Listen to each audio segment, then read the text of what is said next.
Are you dealing with elbow tendonitis? Have you tried everything to get it to stop, and yet it keeps coming back? Well, you're in luck. Today, we're going to talk about elbow tendonitis, why most treatments really don't work, and how you can actually stop it and keep it from coming back for the rest of your life.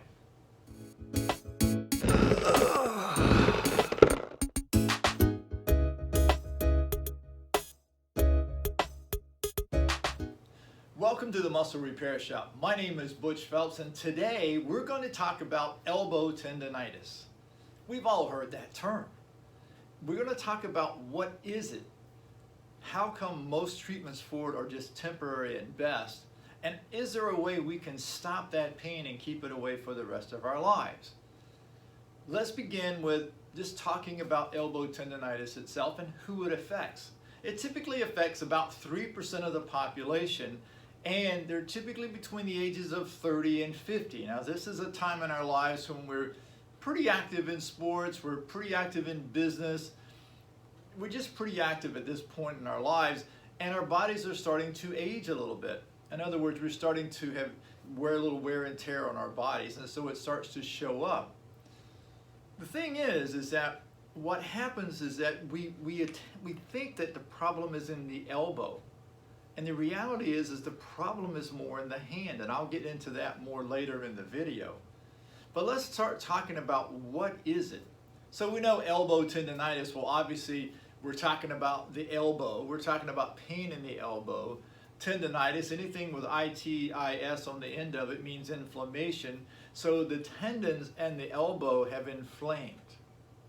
That tells you what it is. But what it doesn't tell you is how did that happen?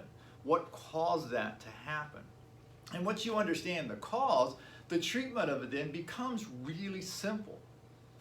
The problem is that we're trying to solve the symptom of my elbow hurting and not really understanding what caused that pain to happen.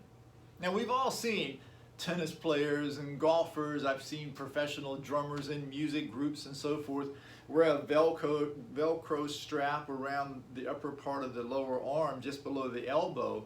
And what they're trying to do is put enough pressure there to prevent the muscles from actually contracting and pulling from the elbow to reduce the pain. But understand that that limits the grip power and the power of the hand itself, because these muscles, there's actually 26 muscles from the elbow to the tips of your fingers, but more importantly, there's 5 muscles that attach on that little knot on the outside of the elbow there. There's 5 muscles that attach there coming out to your fingertips that allow you to open your hand. At the same time, there are 5 muscles on the lower knot here on the elbow, comes through the carpal tunnel out to your fingertips, allows you to close your hand.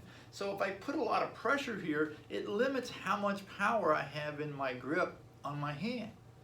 And if I'm playing a sport, that's going to affect the control I have over a racket, a club, a bat, or some sort of a stick if I'm playing lacrosse or hockey.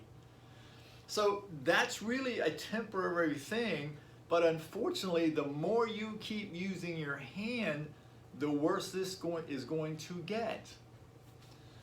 Another one that I find is we'll use lotions and salves that we'll rub on our elbow trying to stop the pain here. Again, we're treating the symptom of the pain of the elbow when the cause is actually down here and throughout the muscles in the whole forearm there. So the salve may help reduce the inflammation in the moment, but the minute you go back to using your hands again, whether it's driving your car, typing on a computer, or playing a sport, this pain's going to come back. You didn't change anything. You changed nothing physically. The third thing, which is a little more advanced, is some people will get injections in their elbow. Now, the injections, it can be cortisone or other anti-inflammatory medicines that they put in there. And yes, it does reduce the inflammation. And yes, for a short period of time, maybe as long as 2 months, you might be able to play your sport or do your thing and not have that elbow pain. But trust me when I tell you, it will come back. And what is the difference? What is the similarities, I should say, of those 3 things?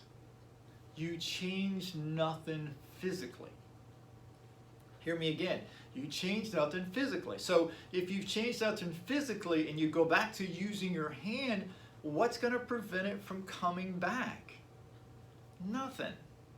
Nothing at all. And so the thing to think about is, how can I solve this problem, change myself physically, so that for the rest of my life I can enjoy the sport that I want to play, I can enjoy my work, I can enjoy whatever I'm doing with my hands, and not have to worry about that pain in my elbow that can be very bad from time to time. So here's some ideas that I've used with people. I've actually had doctors refer people to me for it. And what's amazing is that within a matter of a few days after their first appointment with me, they'll come back and laugh about how the pain went away. And it seems so easy. And it is. Once again, you understand what caused the pain. Getting rid of it is not so complicated. You don't need a degree as an MD to figure that out, okay? So the thing to think about is, like I said earlier, there are 26 muscles all throughout this part of your lower arm and into your hand. You've got two bones here, so the muscles in the forearm control the grip of the hand open and closed, and it also controls the hand in rotation. What we want to do here is in fact, I'll roll up my sleeve so you can get a little better view here, but what we want to do is feel into the arm. See, I've got my arm slightly bent here. I want to feel right into here, and I'm rotating my hand. I'm not pushing down. I can do it either way. I can come this way or I can go this way, but I'm not pushing up. My thumb here is not actually moving. What is moving is my hand here. And all I'm doing is I'm breathing out and I'm gently allowing the muscle to roll underneath my thumb. Now, here's the hardest part about this whole thing. We have all been taught that with our muscles, we need to manhandle our muscles. We need to force these muscles to do what we want them to do. And trust me when I tell you, if you do that, this will not get better. Plain and simple. It just will not get better. So really the goal of what you want to do here is that as you are rolling, breathe out and just allow the muscle here, and there's like I said, 26 coming down here, allow the muscle to just relax and soften.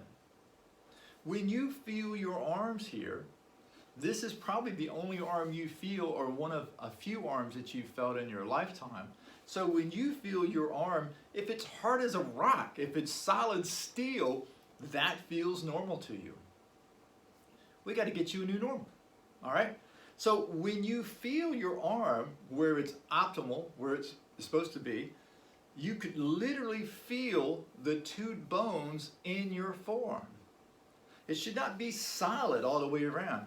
You should be able to press in and literally feel the two bones. And what always surprises people when I work on them, after working on somebody all day, I will usually have one of my clients say, "Well, you feel my arm to get a better idea of what it should feel like." And they're always amazed at how soft my arms are compared to their arms.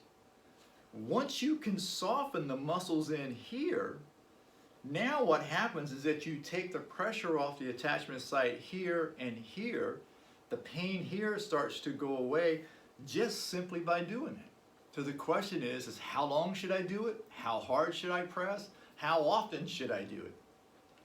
I typically do mine sitting at a stoplight, waiting for the light to change. I've done it talking to my friends. In fact, heck, I did it one time at a show where I was doing a speech in front of like 50 people. And as I was talking to people about how to stretch their bodies, a man spoke up and said, "So I don't really have the time to do this. When do you suggest I do this?" And I laughed and I said, as I'm working on my arm standing in front of them, like now. I'm doing mine like now. So how often should you do it? So since you are not pressing hard and we're not bruising the skin, we're not bruising the muscles here, and all you're doing is allowing it to let go, you could do it 10 times a day if you have the time and you want to. My suggestion would be if you did it a couple times a day, in the morning, in the evening, after you're done with your work or whatever it is that you're doing, what you will find is you can maintain and keep this muscle soft. Think of a dog or a cat if you own one. or have seen one, every day they stretch out for just a few minutes at a time. Their muscles work just like ours, and we should be doing the same thing. How much pressure do you want to put? Just enough so that your brain, you can go to this point. Now I know there's gadgets. You can roll all up and down. You can buy massage machines that'll sit here and squeeze and squeeze and squeeze and squeeze. That's fun and it's great, but what's going to make this muscle get soft is going to be your head and your brain in your head, to be more precise. So you only want to put enough pressure in one spot at a time to show the brain, let the brain see where the tightness is. And when you find a tight spot there, don't increase the pressure. That's the temptation. Stay there, maintain the pressure, breathe out, and allow the muscle to relax and soften under your hand. And I promise you, if you do this every day, and you do it morning and night, your elbow tendonitis will start to subside. You're in control. You can decide how much pain that you have, and more importantly, the pain will go away. Now on my website at themusclerepairshop.com, I have videos that'll teach you about how to stretch the muscles out here, and we'll go in more detail about that in later videos. But you can even do simple things like stretching your hands from one side to the other. You can do this anytime that you're sitting. You can be reading a computer screen and sit there and do this at your desk. My goal here is to make this as simple and easy as possible. So if you like this podcast, please share it with your friends, subscribe down below, ring the bell so that every Friday when a video comes out, you'll get a reminder. And from this point, see ya.